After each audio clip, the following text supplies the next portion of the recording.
Idemo eliminirati odmah sad jednu stvar. Da li postoje neka umjetna sladila za koja znaš da imaju negativan utjecaj na čovjeka i zdravlje? Apsolutno, tijekom povijesti ih je bilo više. Evo recimo sad koji su možda još uvijek u upotrebi više ili manje? Dolazim na taj način. Tijekom povijesti ih je bilo više i kad se uspostavilo da postoje neki problemi, maknuto iz upotrebe i pokazuje da sustav funkcionira. Stalno radi se istraživanja, promatra se, ako je neki problem miči. A za ovo koje imamo trenutno dostupna, u bilo kojim iole smislenim količinama stvarno ne vidim neki problem. Pogotovo kad pričam o umjetnim sladilima, to trebamo biti svjesni da je to jako, jako široka skupina spojeva. Zove se umjetna sladila, ali to mogu biti toliko kemijski različiti spojevi, nema veze jedno s drugim. Tako da isto taman da možda postoji problem sa jednim od tih umjetnih sladila u nekim znatnim količinama, to kažem znatnim, puno veće nego što bi iko od nas koristio. Većinom kad razne proizvode konzumiramo će biti različita umjetna sladila. I unutar samog proizvoda će biti neke kombinacije i ovdje će možda biti acesulfamat K, ovdje će biti aspartam i slično. Ali od ovih koji su trenutno dostupni stvarno na tržištu su stvarno sigurni i ljudi se ne trebaju brinuti. Znači sva ona umjetna sladila u onim tableticama koje god da kupili, nećemo reći baš svi, ali recimo... Svi, znači stvarno, što god mogu naći na tržištu ovdje, nema razloga za brigu u bilo kojem, kažem, iole smislenim dozama, a to iole smislene doze, pričamo, taman da piju 2 litre nekog pića zaslađenog tim napitkom, tim sladilom svaki dan do kraja života, očekuje se da nema nikakvih problema. Što se tiče sladila. Tako, što se tiče sladila. A iskreno i općenito, možemo to malo više? Može. Ok. Ali znači, isto kod tih sladila, to kad se uopće određuje, znači, prvo se uzme sad, ne znam točno koje su, kako su ti nazivali, uzme se neka letalna doza koja je bila dosta da pobije 50% populacije ili nešto slično. To su neke apsurdne.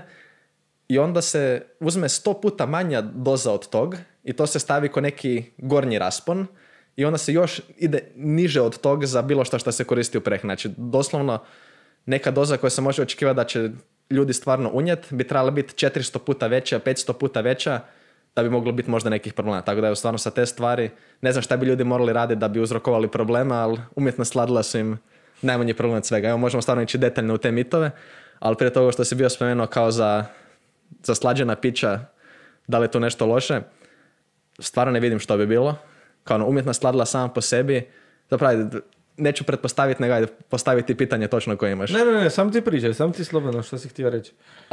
Pa to, ovo kad si bi rekao, možemo o tom da zaslađena pića sama nisu neki problem, jer opet veći dio toga unutra će biti voda. I to možda neko isto bojilo, ta bojila su stvarno sigurna za upotrebu, bar pretpostavljam, ne znam koja je za njih neka, ajmo reći, smislena doza. Da. Ali opet te stvari, ljudi se previše brinu oko tih nekih malih sitnica.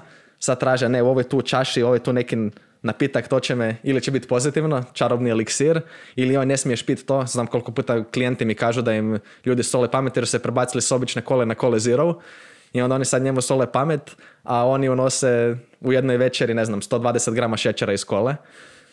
I onda ne treba ti tih 500 kalorija više u životu. Tako da evo, stvarno, općenito pića zaslađena pića, općenito umjetna sladila, jedna od stvari koja se stvarno pokazala korisna, to je da, to je jedan od mitova iz članka, super, da kao potiču želju za slatkim, ako to piješ samo će tijelo tražiti više šećera i slično, više slatkog, a zapravo neće. To se testiralo i stvarno se ispostavilo da ljudi koji nose više sladila, jednostavno zasite se slatkog okusa, što je normalno. Ako ti je 4 obroka u danu su slatka, teško da će ti baš, sad bi ja išao jesti neki desert na večer, nešto slatko, vjerojatno će se možda jesti nešto slano ili bilo što drugo. Da. Tako da s te strane nije utemeljeno. A ovo za ostale mitove o sladilima ne znam, jel te zanima da idemo u to ili... Ne, samo priče, koji su još bili mitovi? Mitovi reci, zašto tako je, možemo. Imaju ili nemaju smisla? A zašto sam odlučio uopće sad snimat kao tih raznih 60, nemam pojma, realno sam 100-tinjak članaka već napisala, ajmo reći ovih malo ozbiljnih ima 65, 6-7, tu negdje. Zašto sam uzeo sad to? To je kontroverzna tema, jer sad opet, čak ne znam, jer smo mi možda o tom bili pričali, ako se ne varam, profesor sa Stanforda, Huberman. Da, jesmo. Da, jesmo, ok. On je sad opet bio pokrenuo malo to kao problemi sa sladilima i zato sam odabrao tu temu. Pa onda jedan od tih mitova je bio da potiču inzulin, dovode do problema sa kontrolom glukoze u krvi, nekih problema sa lučenjem inzulina i slično. Dobro.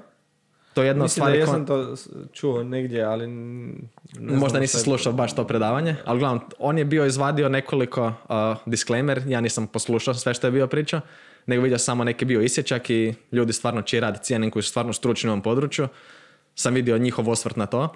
Uglavnom čovjek je bio čupao nekoliko mehanističkih studija. Mehanistička studija to ono, ok, kad mi u in vitro, van organizma, imamo to i to će sad rezultirati ovim.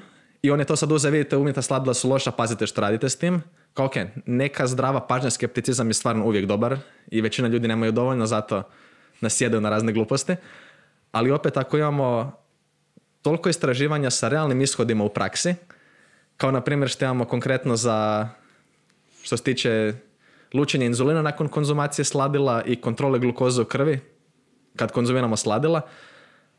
Evo, samo baš unutar zadnjih par tjedana sam prošao 4 pregledna rada, meta-analize, svaki sa desecima studija, koji stvarno pokazuju da, jasno, testirali smo to i umjetna sladila neće izazvati lučenje inzulina, nema razloga, niti će nam poremetiti kontrolu glukoze u krvi i to je ona bitna stvar, gledati ukupnost dokaza.